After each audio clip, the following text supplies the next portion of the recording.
Come here. Get off.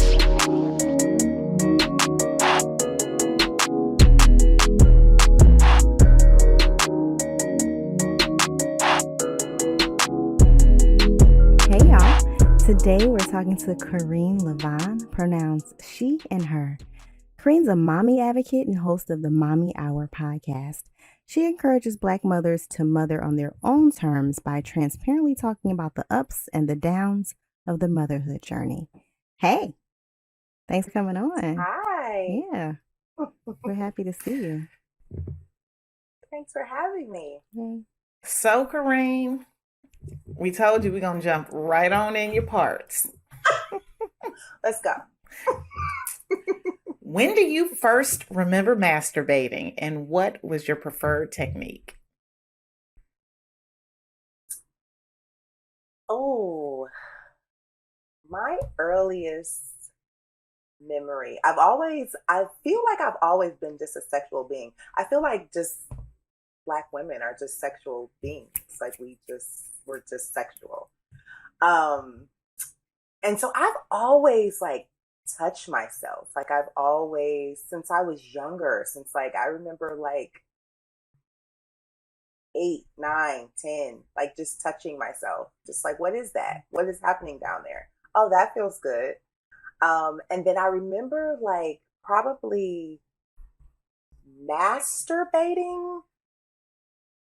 I don't remember the exact age, but I would say around middle school is when I was just okay, this is getting heightened. This is getting heightened. And then full on masturbation was probably 16. Okay. So were you a humper? Were you using your hands? So I hands was a go-to. I remember humping a little bit, but I just remember more of hands than humping. Humping is... So, how old were you when you had your first kiss? My first kiss, I was in 7th grade. Maurice, I don't remember his last name. But yes, I was in the 7th grade, and I was kissing in the library, and I looked up, and the librarian was watching everything. So yeah, I was in the 7th grade, so I was 12. Yeah. I always be trying to I always have to do that calculation. I'm not one of those people who can remember how old you are in any given grade. Be having to think hard. Yeah. So how old were you when you had a sense of your gender identity? Did you always know you were a she, her? Were you... Yeah, I've always, like I said, I feel like I've always been connected to my femininity. It's always been present. I remember wanting to have boobs. I remember just thinking that women were just beautiful. And I've just always been, and then just Black women are just beautiful. So yeah, I've always been connected to my femininity and just aware of who I am as a woman. Not necessarily always having the confidence, but just always knowing that oh yeah, I'm gonna probably have babies eventually. So what about your sexual identity? When did you first get a sense of that? You said sexual? Okay, so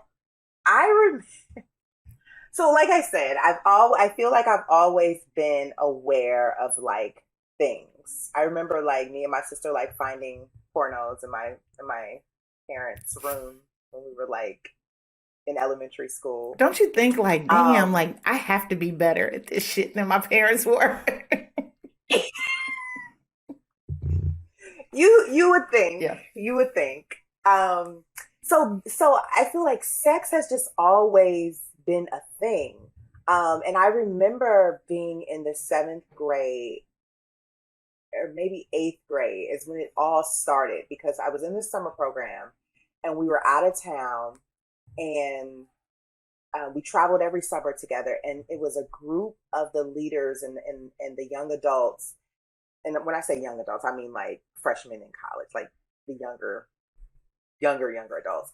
And we just had this long sex talk. And I mean, it was deep. I mean, we covered everything. We covered masturbation, we covered oral sex, we covered orgies. I mean, we covered everything. And for one of the few people who was not yet sexually active, I was like, I mean, my jaw was on the floor.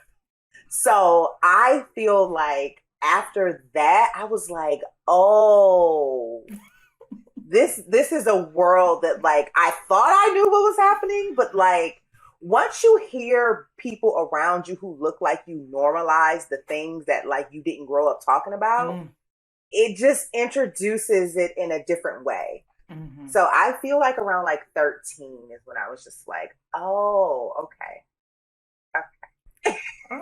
We can do a lot of things with this. We can go a lot of places with this. So yeah, I say around like 13.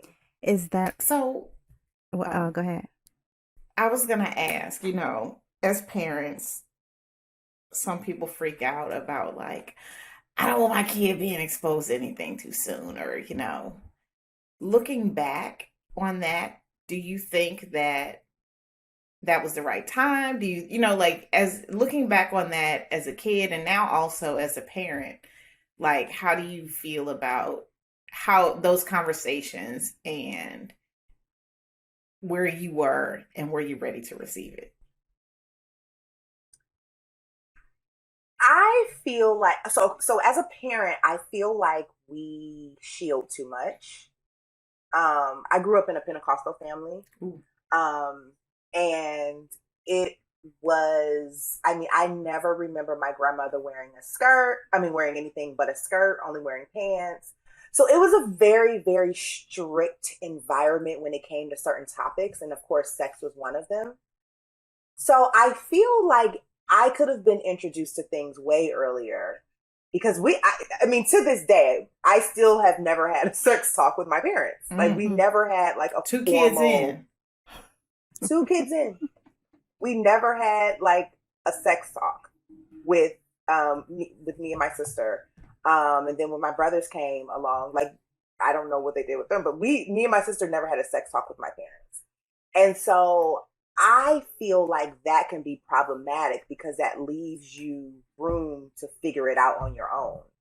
So for me, with 2 kids, I'm just like, there's no way that I can allow my children to become adults without addressing any of it. Mm-hmm. And I don't want that, like, if you need anything, you can talk to me. No, because I'm not going to talk to you. And I didn't talk to them. So I definitely feel like things could have been introduced a lot earlier. And I'm very mindful of that. I mean, you were on my podcast talking about what we need to say to our kids, because I think that it's really, really important to equip our kids with the knowledge so that they know what they're getting into. Yeah. Because if you just leave them out to just figure it out, they're going to figure it out through their friends. They're going to figure it out through social media. They're going to figure it out through the internet. And I'm just not interested in those entities being my teachers. Yeah. So I'm interested in, I like, and I appreciate tough conversations. I want to go back a little bit to the question that Erica asked about, how old you were when you got a sense of your sexual identity. Was it at that age, at 13, when you realized what types of people you were attracted to, or had you discovered that long before then?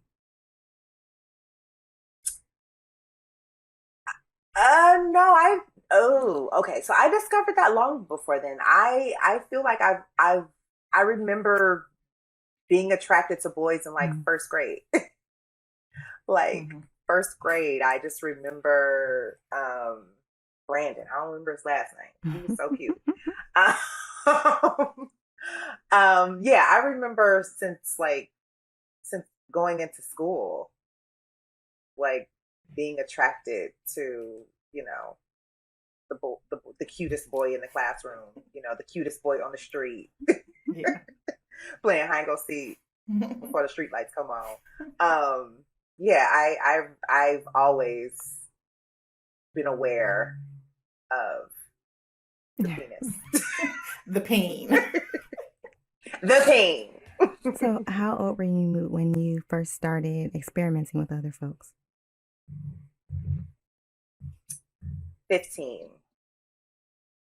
Yeah, 15 is when I feel like I'm such a late bloomer. Like, because I just remember in middle school, like, just the stories that were being shared, and I was just like, oh, like, I'm just not there yet. But definitely once I got into high school, started having like serious boyfriends. By 15, me and my boyfriend were experimenting. I also feel like some of this has to do with, because I feel like kids these days are probably waiting a lot. Although we'll say we live in a more sexual society, yada, yada, yada. I actually feel like I look at the young people in my life that are like, 15, 16, and I don't think they was doing what I was doing at 15, 16. Maybe I'm like, maybe I am. That sounds like wishful thinking. No, but I ain't gonna call out names, but there are young people in my life that I think I'm very open with, or very open with me, and they're not my kids. Like, they're just, I would just suggest that they are not kids. a representative sample. Okay. Because I was gonna say the argument was gonna be like, it was that whole latchkey kid situation. Like, niggas left at home all the damn time. Their mama's gonna get home till 5. Between 3 and 5 is a long ass time to, do some crazy shit. But okay, my bad. Okay, so tell us about your first time having partner sex. Like, how old were you? What was it like? My first time, my gosh. We won't share this with your mama. Time, we won't share this interview with your mom. Yes. My first time was, it was a couple of days before my 16th birthday. Mm-hmm. And I remember it was a fight. I don't remember what fight it was. I forget what fight it was. But it was a fight night. And I was with my boyfriend at the time. And we had been fooling around like months before, a couple months before or whatever. And I knew that it was going to happen, but I don't know. And it wasn't as enjoyable as I thought that it was going to be. I feel like it's so much anticipation for that moment. It's so much anticipation. Like, it's just so many talks that you have. It's so many stories that you hear. It's so many things, pornos that you've seen. It's just so many things that have like clouded your head with like what this experience may be like. And then when I had my first experience, I was just like, so that's it. Yeah. So that's it. So this is what y'all been talking about. This is what y'all been talking about. And I remember immediately thinking like, so now that I've done it, like, it's almost like there was no excitement to continue, because I mean, he was a virgin as well. And I think it was great for me to say that I did it, but like, it wasn't like exciting or anything. I think it was just two 15-year-olds trying to figure out, like, explore at the same time. And I wasn't as confident as I am now as a woman. Now I'm just like, my friends come to me for all of the, like, the sex toys, all of the things. But then I just didn't have that confidence. Again, we grew up in a Pentecostal family. So yeah, like, it just wasn't as exciting as I thought that it would be. Didn't last long. I don't even remember. It just wasn't as what I thought. Wasn't giving. I mean, what it my was supposed to expectation be was high. Yes, the math wasn't math. So my expectation was just high. It was just really, really high. Yeah, my expectation was just way higher. And I was just like, I just remember thinking like, we just could have kept doing oral sex here. We didn't have to go all the way. We just could have kept doing Which oral. is sex So, on its own. It is sex on its own. It is sex on its good own. beginner I sex. think Well, if you and ask me. and it great is good. queer sex. Like, there's a lot of folks who never have penetrative sex, still sex. Yeah. Yeah. I'm a huge fan of oral. Like I also don't climax with penetration. So I think that's why I just love. You're like, we could just do this. Love oral sex. Yes. I wasted. We could have just. Yeah. So that actually leads to our next question. When did you first have an orgasm with a partner? Okay, so same partner. This was like years later because I was dating him through high school and then college. So like I said, I went to Howard older. So my first freshman year was my first time having an orgasm. And I just remember thinking like, wait, this whole time I thought that we were doing something.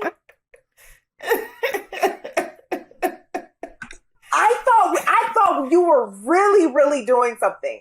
And then I had that one orgasm and I was like, never, like, there's no way that we can ever do anything without that happening. And I really feel like that was the introduction, the beginning of me just like really, really like owning my sexuality and like owning like just sex period, like owning me just being like a sexual being. And not being ashamed of that and not being ashamed to like talk about it and like it and like yes. Okay, so what 3 words would you use to describe sex in your teens?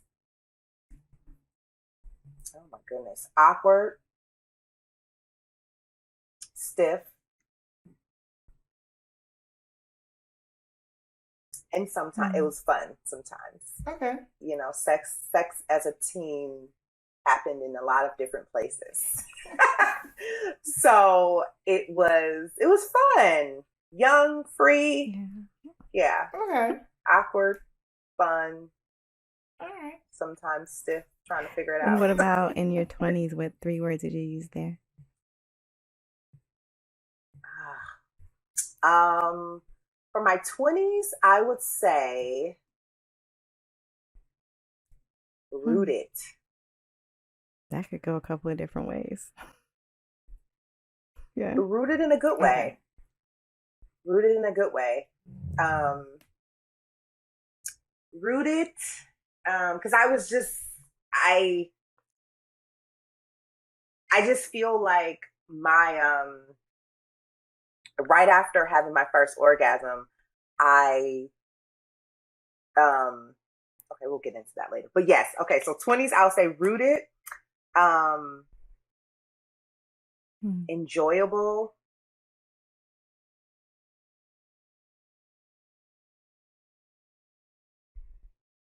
and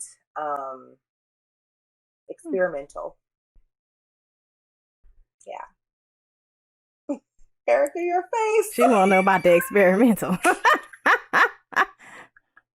Well, 20s is when I started like really playing with toys.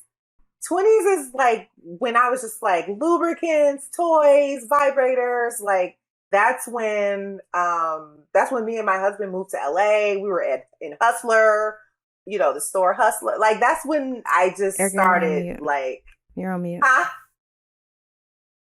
Sorry, I was about to say the magazine. Okay. Yeah, they have a store here. When you said that, I was like, wait, what? Okay. Yes. What about your 30s? Give us 3 words.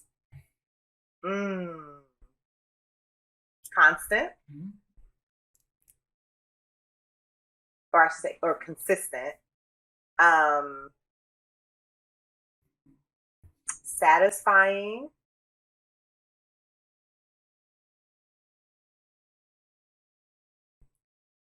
and I'm just confident. I'm just confident. Like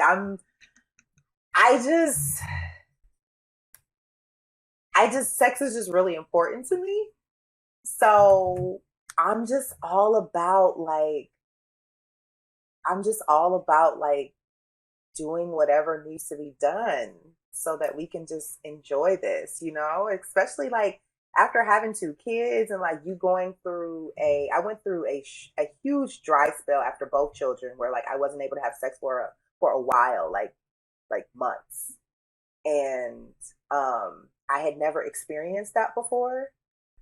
And so once we got over that hump with the second child, I was like, yeah, we don't ever want to do that again. And so I think it kind of got even more intense and more enjoyable because we experienced what it was like to not do it on a consistent basis. And it wasn't fun. So yeah. Was that were those dry spells physical? Were you just not interested? Hormonal, all those things together? So after having C-sections, the body was just completely out of whack. Like I underestimated everything that my body would go through after having It's a major surgery. 2 damn C-sections. I completely, it was insane. Like you literally can feel like your organs like moving back and you can feel everything shifting back, and it takes months to shift back. And so, and then I also had preeclampsia with my second one. So it was just body issues. It was body issues. It was never like, fortunately, I've never been that person that's just like, oh, my body, like I've never had those issues. Mine was all like from the procedure. So it was literally like the incision was painful. Insertion was painful. Like everything was just so painful. So yeah, so because of that, like I just wasn't, my body just wasn't ready. And I really used to think people was like blowing smoke up my ass when they would say that. Like after having kids, like, no, I couldn't do this and I couldn't do that. I'm like, girl, how can't you have sex after kids? But I totally get it now, which is why you should not say what you never would do or wouldn't experience, because you don't know.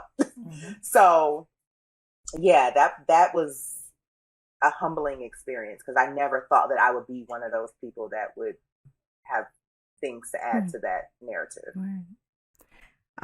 So kind of on another note, can you tell us about a sexual experience that you remember fondly?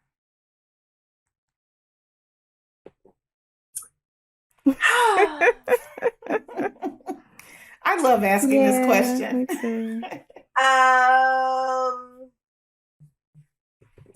So it would have to be right before the pandemic. My best friend in Dallas had her 35th birthday party. And so it was the first time that both of our kids were away from us. We had a hotel without them. We had some drinks. It was just a very, very good weekend. And it was like the first time where we were just able to have sex with like no interruptions, not thinking about somebody coming into the room. And I feel like after you have children, or if someone's in the house or whatever, someone's visiting, it doesn't matter. There's always like this level of like awareness that you have of other people. And you have to be conscious of like somebody hearing you or somebody doing this. When you have a hotel room with no children, you don't care. Like you don't give a shit. And so it was just like our first time being able to like have sex and not rush to put our clothes back on. Like have sex and just lay there. have sex and not worry about my child running in to get in bed with me at 4:00 in the morning. And that's a level of freedom that I feel like you just need to experience on a consistent basis. Like, it just needs to happen. Yeah. So, yeah, like that whole entire weekend of sex was just magical, because it's almost like we were like newlyweds, because we just didn't have any responsibilities the next morning. We didn't have anything to think about for like 4 days. And so there was a lot of sex had that So weekend. what does your sex life look like now?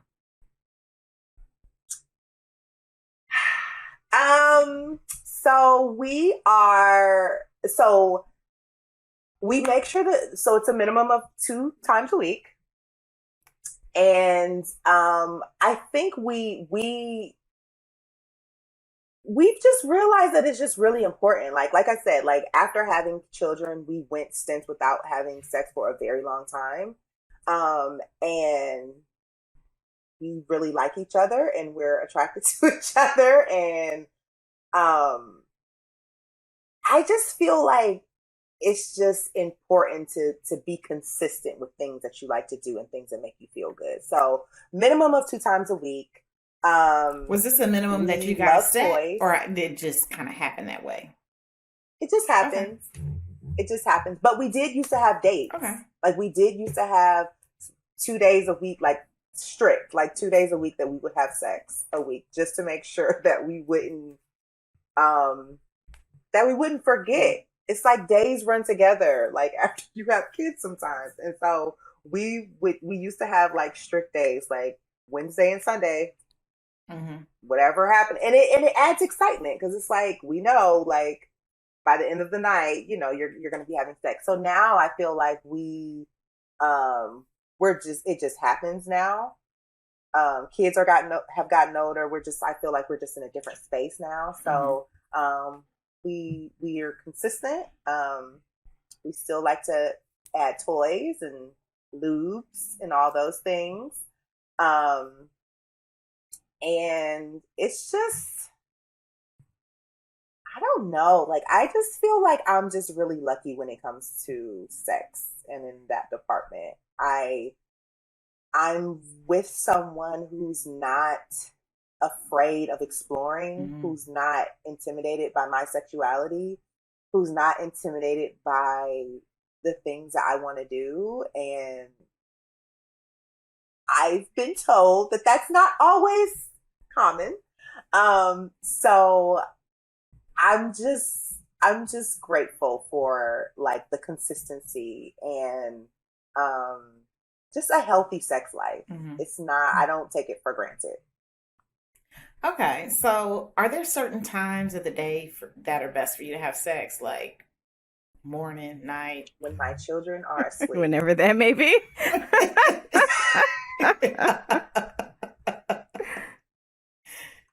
When my children are asleep. Like I've tried to do it when they were up and like watching a movie or something like that, but like my husband is never relaxed enough. And kids are low jack. Like you having too much fun. Like I sense fun being had without me. Let me bust into the room. Yeah. And so I'm so happy that we've never been in a situation, knock on wood, that has not happened with us. Like they have not come into the room, because I just rather them be asleep. Like just go to bed and please do not wake up, and let me give you some extra melatonin tonight. So yeah. Okay. And how long does sex typically last between you and your partner? So that's one thing about me. I'm very sexual, but I don't need to be having sex all day. Damn. I don't need to be having sex all day. I don't need to do it. So foreplay, sex, relaxing, we're good for about an hour. That's about my sweet spot. And an hour is like, that's more than just sex. It's not, it's foreplay, it's all of the things, but Yeah, after an hour, like we're ready to eat snacks. Yes, like you don't need to Get some of them fruit snacks. go get the fruit snack. They just went trick or treating. Like, go give me some Twizzlers, some Snickers. Like, I don't need you to be pounding me all day long. I don't need to be riding you all day. I don't know. No. Let's get it done. We know what we're doing. We know how to please each other. I don't need you pleasing me for 5 hours. And like, I just be looking at some people and not judging, but I'm just like, I just don't have the stamina. I just don't. Same. I just don't. So I think I know the answer to this, but where do you guys usually do it? In our room. Yeah. In our room. Yeah. Roving little people. When we lived in DC, we were in a house, so we would do it in different places. But here, we're in a smaller space, so we're in our room for the most part. Okay. What is the very best part of your current sex life?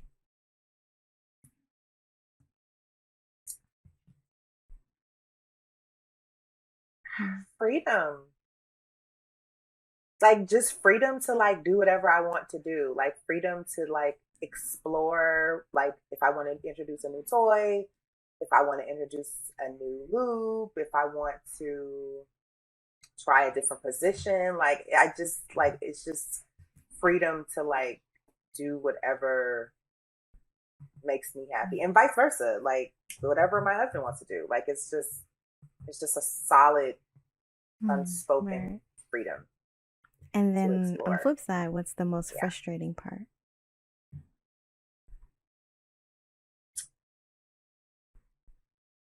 I think the most frustrating part is living with two little people. I figured.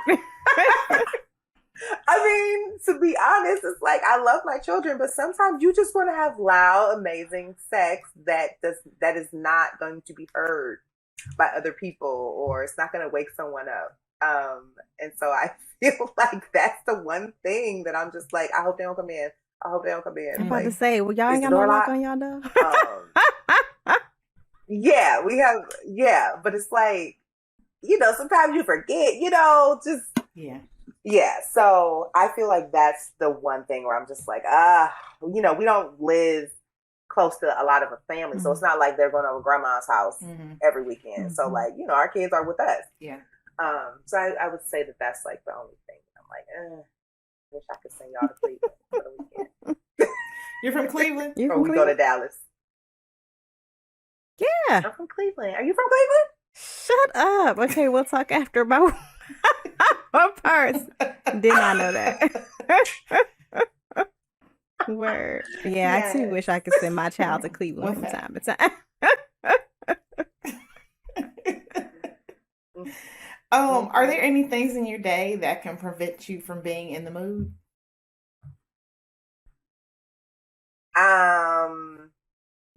If me and my husband like have a moment, like a spat, or we don't really argue, we just like, it's just clear that we're just not vibing, that will ruin everything. Everything for me. Yeah, that will ruin it. I'm just temperamental. I'm a Gemini. So like, if the food that I ordered isn't right, me too. It's like the food that I ordered at the restaurant ain't right. Like, I just have to make sure. I ask for cheese. I don't know. I put feel the like wrong kind of cheese on it. Yeah. Yes, and it just ruins my mood. And so I'm one of those people. I have to be very, very diligent about chasing my happy and like making sure that like I'm being very intentional and not letting things get to me, because it will happen. And so I've done a lot of work on myself to like prevent that, because it will just ruin my day. And so, I've just done work to make sure, me and my therapist have talks to make sure that I'm staying on track. But yeah, like if anything, if I gotta cuss somebody, it just ruins everything. That's reasonable. So, but I'm doing better with like coming back around from that. Like, I don't stay in the moment as long as I used to. Because you just realize people are always gonna be people, and You either gonna let Yeah. them continue to ruin your day or not. That's gross. So yeah, people can ruin it. People that you All live the with, people outside of your house. So It's we talked ruined. earlier about your younger self and your masturbation habits. Now we want to know about now. So how often do you masturbate now, and what's your favorite technique these days? So I've always been a hand person, for the most part. So I actually like to have sex, and then I like to masturbate after we have sex. So that's like my go-to. I usually masturbate, with my husband, or sometimes I'll masturbate before, but it's usually like when we're together. Okay. I've had moments where like I'll do it without him, but it's like we'll probably like have sex like that night or something, because it's probably like we went like too long without having sex. But yeah, it's usually like while we're together. Okay. Do you ever have trouble just turning off your day and focusing on bodily pleasure? Told you I'm temperamental.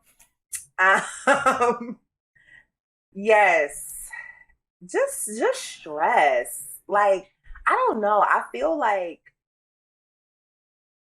this is off a little bit, but I feel like last summer with the uprisings, I just really look at myself as a Black woman in a completely different way. And I feel like last summer just really showed me the importance of like I said, chasing your joy and like making sure that like you're not letting these outside forces like ruin everything for you. And so I really struggle with that sometimes. Like I really struggle with like the Karen that's looking at me while I'm working out in the gym. Like I really struggle with stuff like that. And like that's stuff that I really like hold on to, and that can just really like just ruin everything for me. And just kind of like just take me out of the place that I want to be in.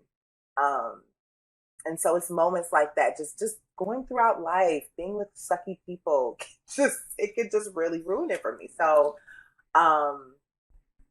those are the times where like I have to like actively choose me and choose my pleasure and choose my happiness, and remember that like I said, people will always be people. And so you have to like, you can't always respond to outside forces and let that ruin your day. Cause like literally every day will be ruined. Like I literally was working out today and like this white woman was just staring. I'm like, what are you looking at? And 5 years ago, I would have cussed her out. But I'm so proud of myself for not allowing something like that to like just get to me. And, just because they know what they're doing. And so I just think it's so important for Black women to be unapologetically happy and just uplift each other and just always be in tune with our power. That's why they don't like us. Word. So if you could snap your fingers and change anything about your sex life, what would it be? One thing.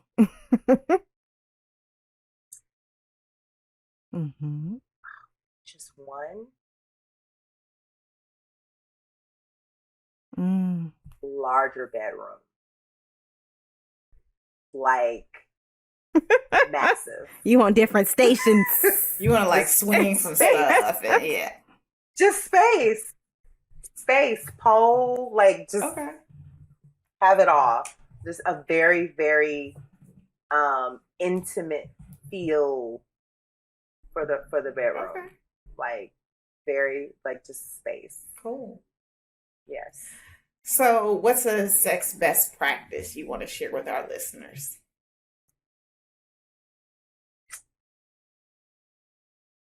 I feel like it's so important to talk about sex. Like I really do. Like I literally had a friend ask me yesterday.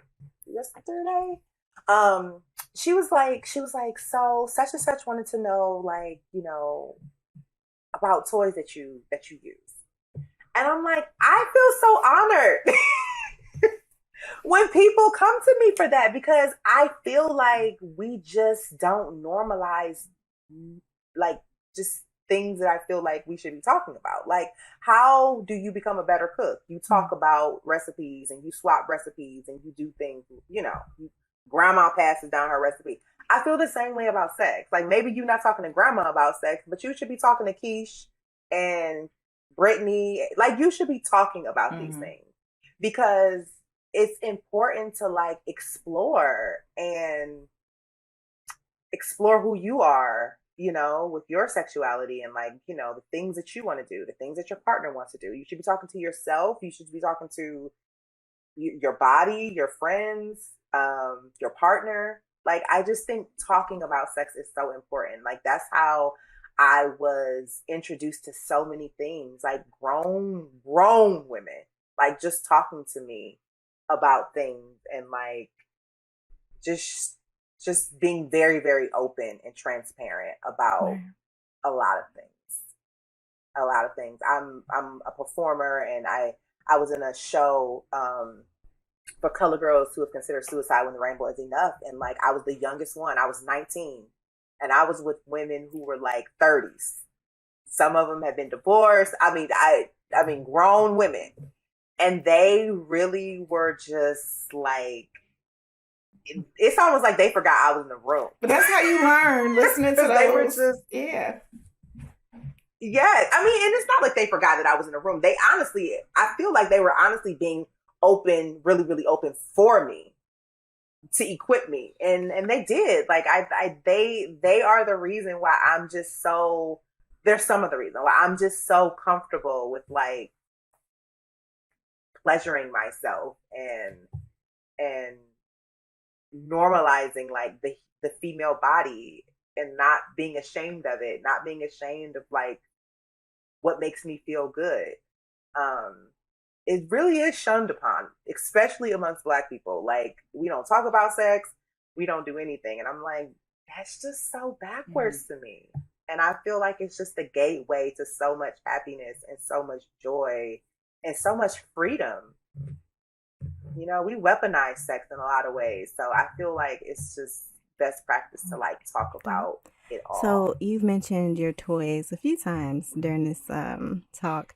I'm wondering, do you have any must-use tools that you might want to recommend, folks?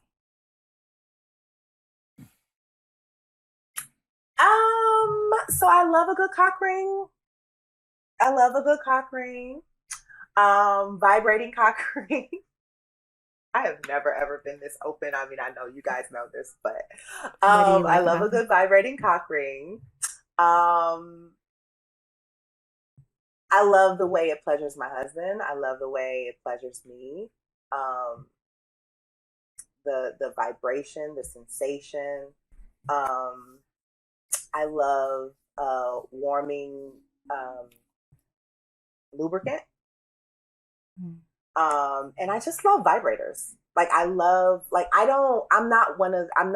do like, not shunning it or anything, but like, I don't do like really big vibrators. I like smaller vibrators, because you can just manipulate them in different places and do different things.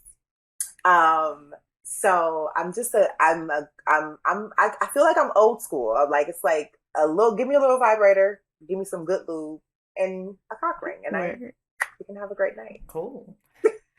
So, would you rather give up partnered sex or masturbation? Masturbation. Okay. What do you hope that folks who listen to this learn from our little walk through your sex life?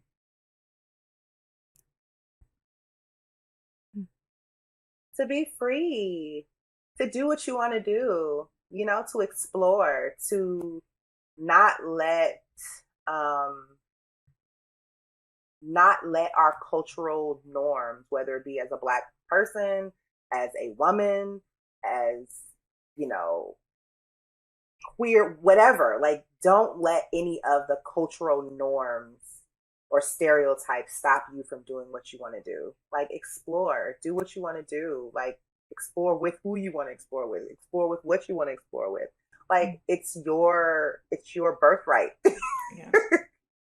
to make yourself happy through sex. I just think it's just so important to just let down any walls that you have and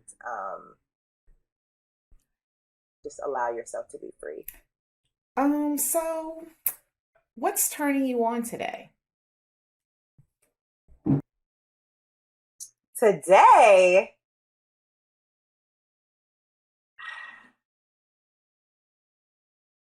so my husband is bald.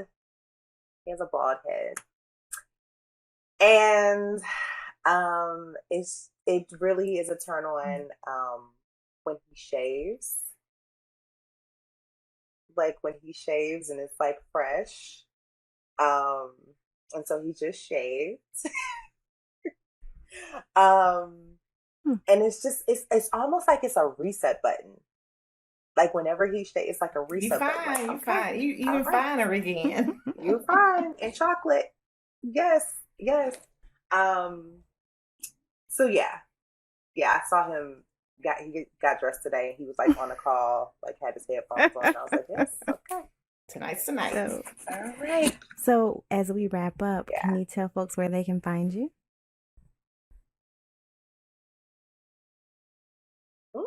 Yes.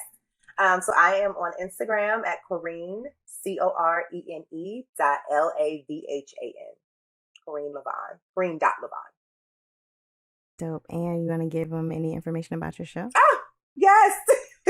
So the Mommy Hour podcast is available on all platforms. And I am doing a Mommy Hour Wednesday, every Wednesday at 12 p.m. Pacific Standard Time. So you can tune in, and I'm interviewing moms and just anyone who can contribute to the motherhood journey and talking about the ups and downs of the motherhood experience. Dope. Awesome. Thank you so much for coming on and talking to us this week. Yes, thank you for having me. Yay. And thank all of you for listening. That wraps up this week's episode of The Turn On. Y'all take care. This episode was produced by us, Kenrya and Erica, and edited by Ballistic. The theme music is from Brazy.